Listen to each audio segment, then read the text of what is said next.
There are no seats for the poor. Michelle, my son's mill, stood blocking the path between the bride and groom.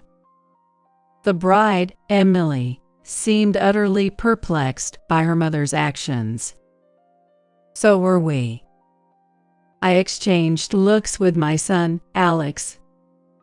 Today was Alex and Emily's wedding day. It was supposed to be their big day, yet somehow Michelle ended up running the show. I looked at Michelle.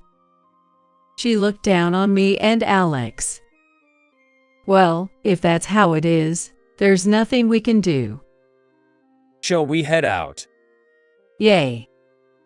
We decided to leave the venue. I could hear Emily pleading with Michelle. Michelle didn't think she's in the wrong. She thought it was our fault that we were poor and single mother families. But I disagree. What's so criminal about being a single mother family? And what's inferior about it? I'll show Michelle. The seriousness of raising my son alone. My name is Lily Tanner. I'm 50 years old. I was blessed with my son, Alex, at the age of 25. But my husband passed away in a car accident shortly after Alex was born, leaving for heaven. For the past 25 years, I've raised and supported Alex on my own. I never remarried. I've been tirelessly working part-time jobs. All the hardships were about to finally pay off. I've got a girlfriend. I want you to meet her. Those words were such a relief to me. However, Alex's engagement brought new turmoil into our household. How much does Alex make a year? The first words were not a greeting, but a question. It was a luxurious mansion. I was surprised by how comfortable the chairs were when Emily and her mother appeared. Well, as Alex hesitantly disclosed his salary, Michelle snorted arrogantly. Is that all? Mom, stop it. Emily frowned. I must have had a similar expression. How rude, was my honest opinion of Michelle. Thank you for coming today, Emily said, trying to mend the atmosphere. I've brewed some tea. It's my favorite tea. Please stop it, Emily. It's not like these people would know the difference anyway. Mom, Emily's face fell. Sitting opposite Emily, Alex spoke up. maybe I can't tell the difference in taste, but I'd like to hear what Emily has to say. Alex, thank you. A smile finally appeared on Emily's face. Michelle looked on at their exchange with evident displeasure. She seemed unhappy with Emily and Alex's relationship. May I have a moment? What is it? Michelle gestured for me to follow her to another room. She didn't want to make Emily any more uncomfortable. That meant the upcoming conversation was bound to be unpleasant. What kind of nerve do you have? Excuse me. Your son, what nerve does he have, approaching my daughter, with such a low income? Michelle raised her voice hysterically. I was speechless. Alex graduated from a top university and works at a decent company. And that's where he met Emily. Meaning, in terms of income, they were compatible. In such a situation, she was only criticizing Alex. The heir to this house is her brother, so she will eventually leave and marry into another family. So are you dissatisfied because your daughter will become our family? Of course. Michelle was red-faced with excitement. I had a detective investigate. You're a single mother family, aren't you? And what of it? I tilted my head. I've never felt inferior about being a single mother family. Sure, there were days when I came home late. Maybe I made Alex feel lonely at times.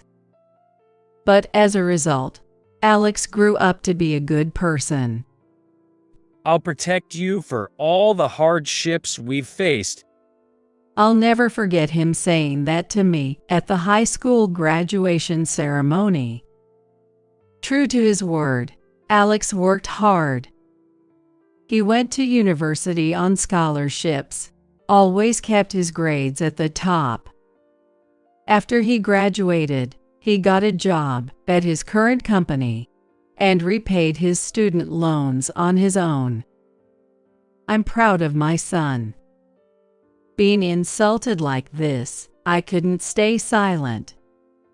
With all due respect. Let me guess, you irresponsibly had a child, and the man ran off. How shameful. Well, you really have a terrible imagination, I said, barely containing my anger. Michelle's brows furrowed. What did you say? Why can you only imagine such lowly things? What's going on in your head is far worse. I will not allow you to mock my wife any further. A low, growling voice interrupted. Looking up, I saw a middle-aged man standing at the entrance of the room, glaring at us. David, Michelle exclaimed, rushing to the man. He gave a sloppy smile and embraced Michelle. It appeared this man was Michelle's husband. Michelle wore a triumphant smile. She was clearly believing that being married made her superior. listen to this, dear. Yes, I understand. The man replied saccharinely to his wife, then looked hard at us. If you continue to insult my wife, I will have to call a lawyer. But it was her who started berating my son unprovoked. I protested. It was futile. The man, completely henpecked, regarded me as an enemy. So, someone like you is going to be part of my daughter's family. Emily has no judgment. Yes, indeed. The couple looked down on Alex and me together. As I was at a loss for words, footsteps approached. Stop it, both of you. Emily, I thought it was strange that you suddenly disappeared, so I came looking. Alex spoke with a voice strained with anger. Emily, I'm sorry. We're leaving for today. Alex. Emily looked down sadly. Alex momentarily showed a look of reluctance, but quickly composed himself. Let's go, Mom. Sure. Alex began to lead me away. Michelle's voice called out from behind us. never come back to our house again. As if I would. Emily did nothing wrong. It was her parents who were pitiable for putting her in such a difficult position. Yet, I couldn't bring myself to forgive them. What should I do? Is it okay to just watch over Alex and Emily's relationship? Hey, Alex. I have no intention of breaking up with Emily. He said, as if reading my thoughts. His eyes looked down, filled with a sense of apology. I really do love Emily. I see. His words and expression made up my mind. I'll support your relationship. Mom, thank you. He must have expected me to oppose. Alex broke into a smile, and his happiness was contagious. I found myself smiling too. I've been quietly observing Alex and Emily's relationship. Since then, we haven't seen Emily's parents. Emily avoided the topic when she visited our home, engaging in different conversations instead. Alex inevitably led our conversation. They made sure to include me in their world. I appreciate it deeply. Mom, we're talking about the wedding venue. Wedding venue? What about it? I was puzzled, and the two exchanged looks. Come on, Mom. We just talked about Emily and my wedding. What? Your wedding? I couldn't help but exclaim in surprise. So you two are finally getting married. Despite our parents' objections. But it's our life. Emily said, her expression a mix of emotions. Yet determination underpinned her words. It seemed she had chosen to walk through life with Alex. As a mother, could there be anything more gratifying? I'm fond of Emily too. If she's willing to stand by Alex as his wife, nothing could be more reassuring. Tears welled up in my eyes. Alex noticed and was startled. Are you okay, Mom? Oh no, I'm sorry. I know it's too early to cry, but... I hastily wiped away my tears. Emily offered me a handkerchief. It's adorned with a pattern of light blue clovers on a white background. You are my Mill. So you'll call me that. Thank you. I was overwhelmed with joy. To have such a kind son and deal was a blessing. But this feeling of happiness was about to be shattered. Starting with the wedding reception, a nightmare's beginning. I stopped, puzzled. Looking around the venue, I couldn't find my seat anywhere. After making a full circle, it was clear there was no seat for me. Wondering if it was a mistake by the venue staff, I approached the staff at the venue. Excuse me. Are you still here? It wasn't a staff member who responded, but Michelle. Her arms crossed and smirking smugly. Why don't you take a hint? This wedding is very important to the Minton family. Michelle said so with a condescending tone.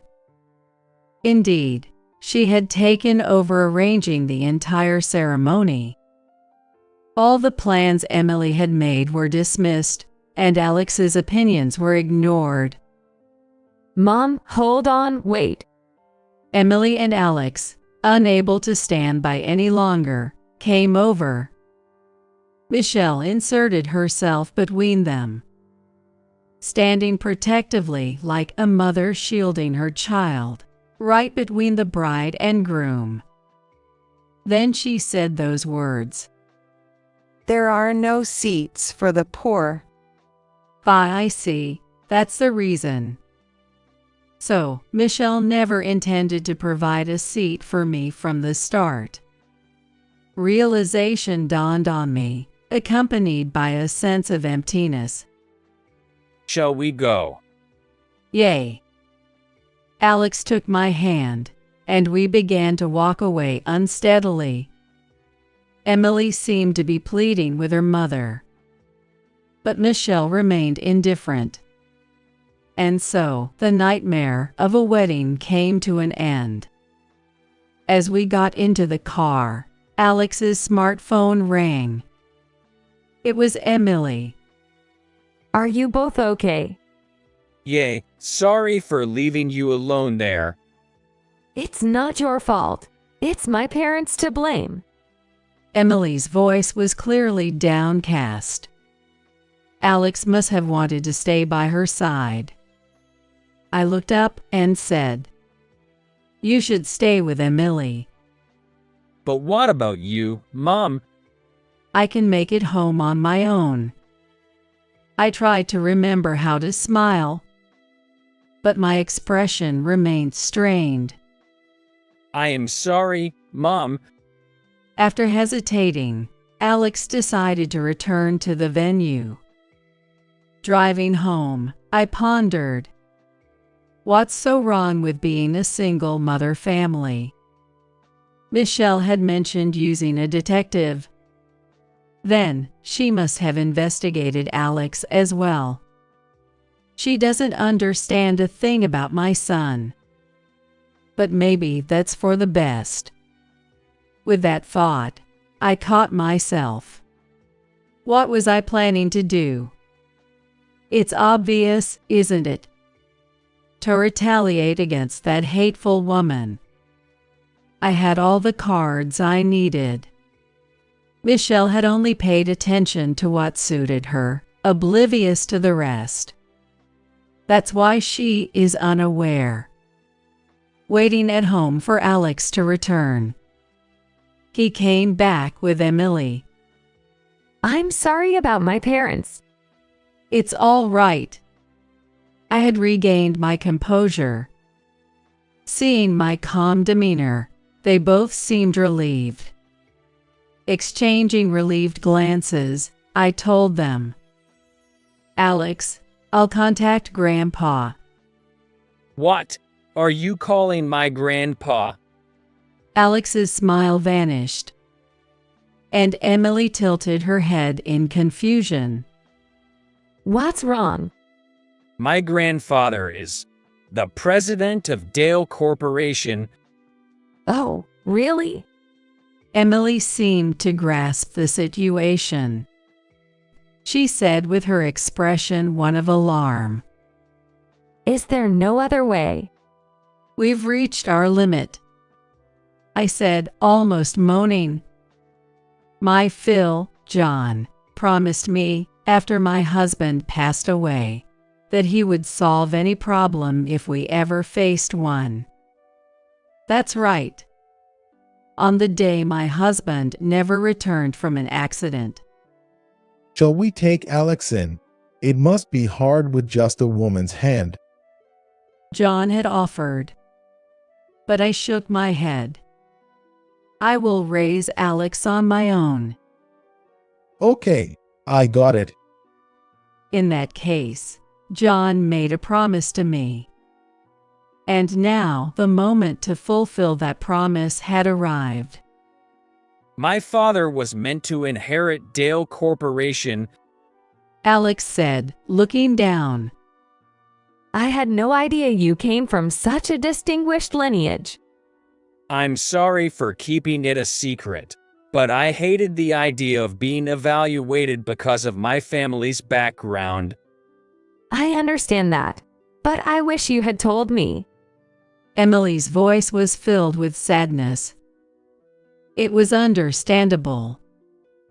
Dale Corporation is a globally renowned conglomerate. Because Michelle made an enemy of someone with such a powerful backing. The Minton family will be over. The retaliation began immediately. My parents' clients seem to be pulling away from us one after another. Is that so? I nodded, unsurprised. Since then, Emily had only returned home once to collect her belongings, and had stayed away from her parents' house. She's been living with us. She's been helping out with household chores within her capacity. But the figure she cut was far from that of a blissful new bride. Emily was caught between her family and her new home. The strain was undeniable. Alex, noticing her exhaustion, worried about her constantly, He would bring home her favorite sweets after his work and made sure to listen to her feelings whenever possible. If this continues, my family will end up destitute. There's nothing we can do. I sighed back at her tearful plea. John accepted me, despite our differences in family background and education, as his son's wife. It was a gift of trust and love for his child, accepting all his choices. That's... Emily struggled to find the right words. Emily's parents criticized a single-mother family. They looked down on Alex as unworthy of joining their family lineage. But what's a reality? That poor-looking man is the grandson of a major corporation's president. You must be joking. Shouldn't we apologize to them now? Don't be stupid. What Emily heard from her parents during her brief return home to collect her belongings was such an exchange. Since that was the only time she went back, she didn't know how their conversation turned out afterward. My mom isn't the type to apologize to anyone. I guess so. Some people only feel fulfilled in life by looking down on others. What a petty existence. It's a pity, too. What about suggesting your family apologize? That's impossible. Or rather, it would be meaningless. Doing that would just make my mom more stubborn. What a troublesome person. Alex was exasperated. Emily looked down and shook her head too. It seemed there was no solution for them to break through this situation. Nor did I have one. Or rather, I didn't even intend to stop it. The Minton family was intoxicated with power. They looked down on others. They didn't hesitate to crush those around them. And now, by misjudging who to look down upon, they found themselves on the side being looked down upon. It was only a matter of time before they were crushed by the very power they revered. What would they do now? If they are as capable as they boasted, they'll find a way out on their own. Lily. Emily finally broke down in tears. Mom, that's enough. It's time to talk to Grandpa. It was when Alex began to speak. Then Emily's smartphone rang. She looked up. She wiped her tears and checked the notification. Her eyes widened. It's from my mom. Go ahead and answer. They must have their side of the story. Okay. Encouraged by me, Emily obediently answered the phone. A loud voice could be heard even on our end. You traitor, running away as soon as the family is in danger. Aren't you ashamed? I'm not running away. Emily seemed a bit offended. That's probably right. She's not running from anyone. She's facing reality, both yesterday and today. While she worries about her family home, she chooses to stay with us. Not to appease us, but to stop me. Emily's tone became firmer. Mom, do you see now? This is what happens when you judge people superficially. Don't speak as if you understand. Michelle's voice was filled with rage. In contrast, Emily remained calm. Perhaps her struggles had given her a clarity of vision. Why did you have to be so cruel? I wanted my new family to get along. But Mom, you couldn't do that. That woman is not worthy of our family. Michelle had narrowed her disdain solely to me. I bit my lip. Yes, It was me. I was born into an ordinary family with neither impressive education nor looks. Yet, someone accepted me, loved me, saying I was enough. He was an heir, and at first, I was hesitant. But eventually, we were drawn to each other and decided to marry. You won't regret it, right? That's all John asked. How could I? That was my husband's response, a face I'll never forget. His warm, dependable profile, promising to protect me. However, my husband's promise did not last long. Leaving for heaven alone, my beloved. Tell Michelle. What should I convey? Shaking off my self-mockery, I spoke in my usual tone. To give you a chance. What a proposition I was making. I couldn't even tell what expression I was wearing. I myself wasn't aware. John will come, and you can directly argue that this treatment is unjust. As you wish. It seemed my voice reached without Emily's intervention. Michelle, summoning her last bit of defiance, retorted.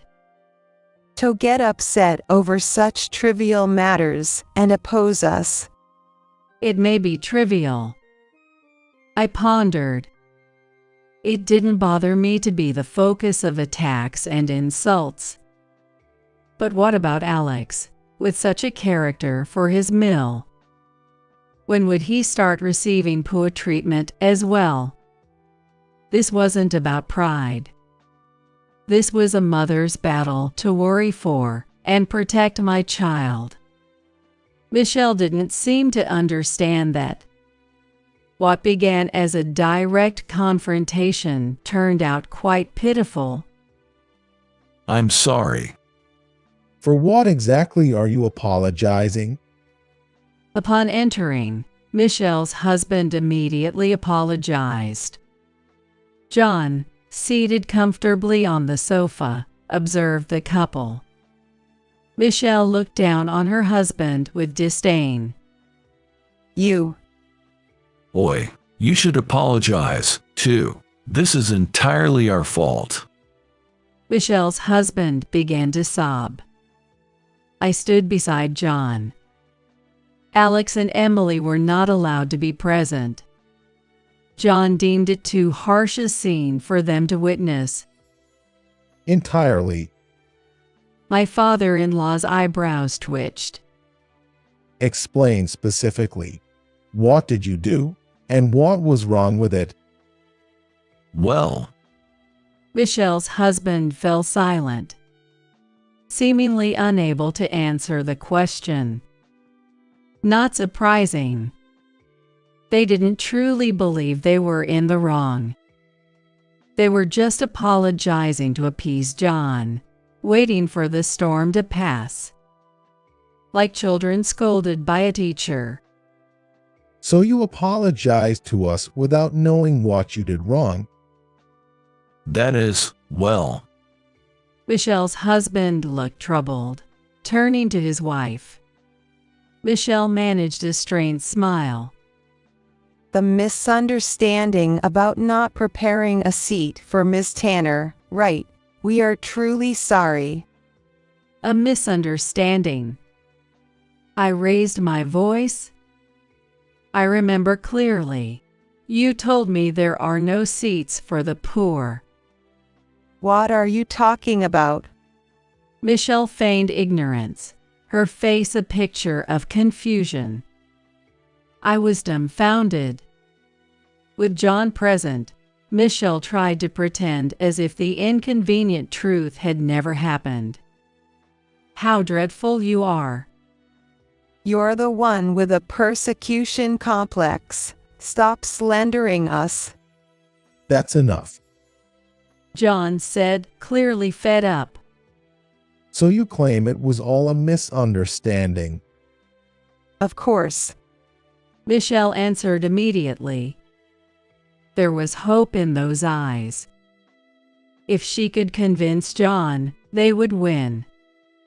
But the next moment, my Phil was furious. How long do you intend to lie? I have confirmed your actions not only with the newlyweds but with everyone present at the venue. Everyone, that's impossible.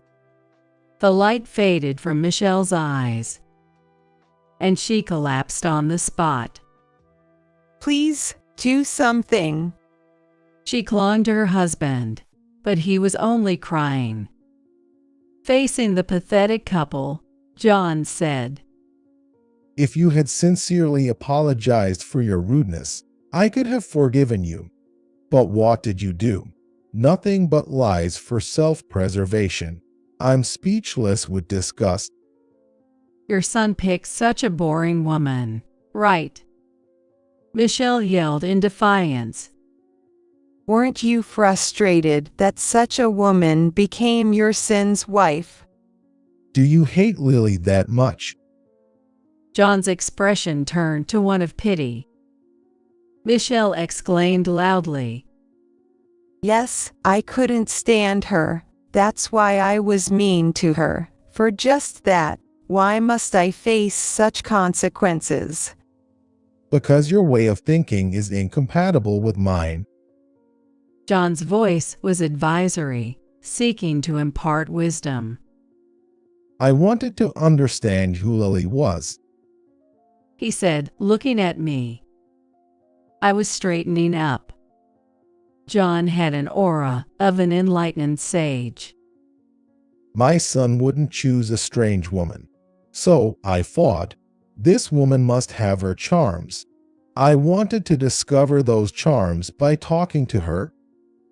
What a waste of time. Michelle scoffed, but John remained calm. Lily is kind and hardworking. She has raised our grandson commendably on her own. My son's judgment was not mistaken. That makes sense. Michelle's husband seized the opportunity to curry favor with John. He seemed to be looking for a chance to seek forgiveness. My wife is completely different. She lacks judgment in people. That's why she targeted Lily and Alex. You are cowardly. What? Michelle's husband was taken aback. John's face slightly frowned. Do you intend to push all the blame onto your wife? Firstly, you're also at fault for choosing a woman without judgment. That is. That's enough. Michelle shouted. Everyone's gaze shifted towards her. Michelle twisted her lips. President, you just want to side with Lily, don't you? That would be obvious. John nodded. If that's the case, talking is pointless. I agree. John nodded again, and Michelle had already turned on her heel. Let's go. It's useless to say anything more. From here on, we'll have to figure out how to rebuild the company on our own. Don't talk like it's easy. With the president's pressure, all our clients have left. Her husband's feeble attitude seemed to displease Michelle. Michelle said with a voice tinged with irritation, Then we'll find new clients. It won't be that easy. Her husband also exited the room, dragged along by Michelle's resolve. Left behind, I sighed. Thank you, John. No need for thanks. John shook his head leisurely. And so, he spoke as if to impress upon me. You earned my trust through your actions and strength, and they, through their actions, have earned my disappointment. Yes. John hadn't sided with me unconditionally. It was trust in me that prompted his support. Meaning, if I were to stray from the right path, He wouldn't help me anymore. I will remember this, John. I thanked him. The downfall of Michelle and her husband was relayed through Emily. Emily has been staying with us, and since then, we've started receiving communications from Michelle. Emily, come back home now. You need to help with our business. No, Mom, I'm not coming back. Emily's resolve was evident in her eyes. I understand what you want, Mom. You want me married into a well-off family, right? This child is. It seems she hit the nail on the head, I thought, hearing Michelle's grumbling voice through the phone. Let me talk to her. Are you sure? It's fine, I assured her with a gentle smile. And Emily handed me the smartphone. Hello, Michelle. How dare you speak to me like that? I'm not enjoying this conversation either, I replied, deciding it was time to settle things with Michelle once and for all. Also out of concern for Emily, I made an effort to speak in a calm voice. I've decided to forget about your meanness. What? Her baffled response came through. I continued. I don't want to be involved with you any longer. That's why I'm choosing to forget you. Hating someone is exhausting and brings me no benefit. Don't give me that noble talk. Michelle snarled like a carnivore. I won't forget you. I'll hold a grudge against you for life. Her voice made me understand why John hadn't accepted Michelle's apology. It was a chilling voice. Goodbye then. Give me back my daughter. Emily is now Alex's wife and has taken the Tanner surname. I'll make them divorce right now. I informed her. That's impossible. Knowing she should be aware of this fact. Emily is pregnant with our son's child. What? Michelle fell silent. She isn't sure how to respond. After a pause, she spoke. Her voice is trembling. Please, give me back my daughter. I don't care about the baby. Are you still saying that? I sighed. Looking at Emily, she gently caressed her barely noticeable belly. Could she possibly think of abandoning her unborn child to return to her parental home? There's no way Emily would do that. How could a mother not understand this? Do you intend to separate Emily from her child? If she has a child, she won't find another place to marry into. Michelle selfishly remarked. It was evident that Michelle intended to use Emily for their convenience. Please don't involve yourself with Emily anymore. I'm her mother. Michelle's voice, though weak, was stubborn. Give her back. Don't be unreasonable. I'm hanging up now. Hold on, she's pregnant. That must be a lie. She couldn't possibly. Michelle was panicking. Let me talk to her again. I'll talk to Mom. Emily intervened, seeing the distressful situation.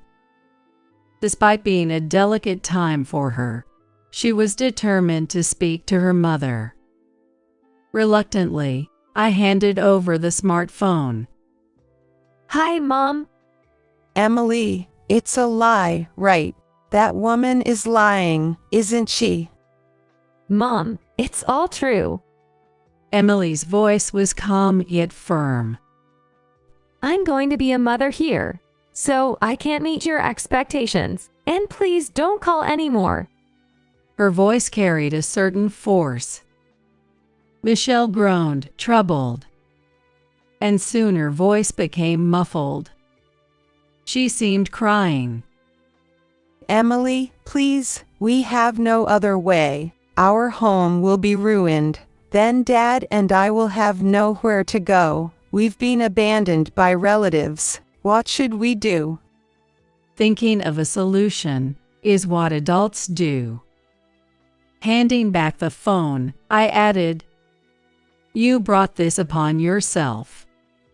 Michelle had to take responsibility as an adult for despising me and Alex simply because we were a single mother family. She had to face the consequences. Wait. Her voice was desperate, but I silently ended the call. Despite persistent calls, Emily, with a resigned look, turned off her smartphone. John was delighted with Emily's pregnancy.